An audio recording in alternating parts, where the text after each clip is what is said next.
معهدka Samadoon ee cilmi baarista nabadda iyo istiraatiijiyadda ayaa soo qaban qaabiyay tababarkan oo socday muddo 3 maalmood waxa uu ku saabsanaa shaqooyinka baarlamaanka kaalinta ay ku leeyihiin dhismaha nabadeynta Soomaaliya. Tababarkan ayaa waxa ka faa'iideystay arday ka kala yimid degmooyinka gobolka Banaadir. munaasabadda xiritaanka oo lagu qabtay xarunta macahadka Samadoon ee cilmi baarista nabadda iyo istiraatiijiyadda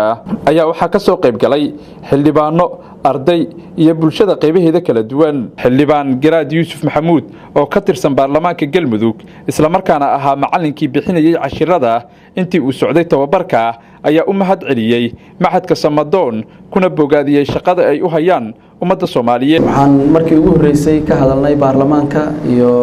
sida uu shaqeeyo iyo waxa uu yahay iyo maxay ahayd maalmihii dambe oo runtii ayadana aan ka hadlaynay nabadda waxa ay tahay iyo sidoo kale inagoo isku darnay relationka fiirinay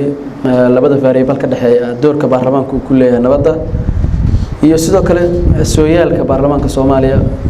oo runtii aan ka soo bilownay markii ugu horeysay intii wasaayada ama daaqliyada lagu jiray dalka uu ku jiray jumhuriyadda qurumaha ka dhaxaysa Talyaaniga u saartay inuu dalka xorriyad gaarsiiyo 10 sano. Dr. Aweys Sheekh Ahmed agaasimaha macahadka Samadoon ayaa u mahad celiyay xildhibaan Garaad iyo ardaydii ka faa'iideysatay tababarka. barnaamijka inuu soo dhaqalay ilaa intii gacan ka geysatay oo ugu horeeyay xildhibaan Garaad oo runtii waqti badan geliyay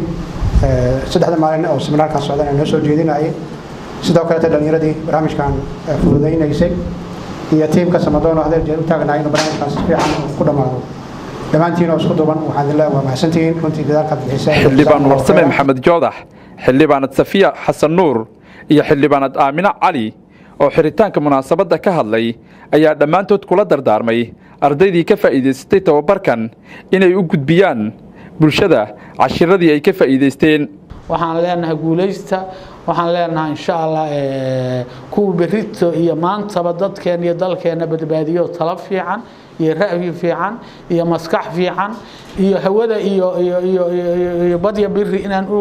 ka danaysano oo mataqaana ka tabcano ka shaqaysano kuwii maskaxdoodu keeni lahayd Allah idin ka dhigo aad waxaan ku faraxsanahay anigoo dhalinyaro ah inaan soo galo waxaan u soo galana waxay tahay in aan tuso qof walba oo dhalinyaro ah inuu door ka qaadan karo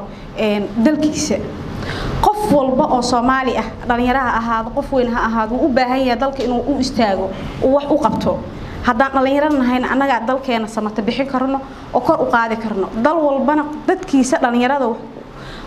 kor u qaado. waxaan kala ku sii faraxsanahay dhalinyarada inta fadhida maanta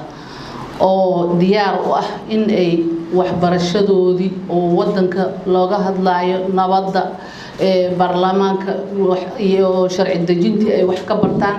xildhibaan Garaad oo soo asalaamaanta ma sha Allah idin siiyay seminaarkan wax badan ka hadlay sida hadda warbixinta hadda ku maqlaayay ku dhageysanaynay aad buu mahadsan yahay dhalinyar oo maanta ka hadlaayo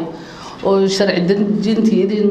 sharaxayo oo seminar ahaan idin ku soo oo ka hadlaayo ilaa iyo 1954kii waqtigii wadankeena xorriyadda uu qaadanayay oo laga hadlayay Soomaaliya iyo waqtiga maanta la joogo oo Cabdullaahi Maxamed warbaahinta dawlad goboleedka Soomaaliyeed ee Jubbaland magaalada Muqdisho.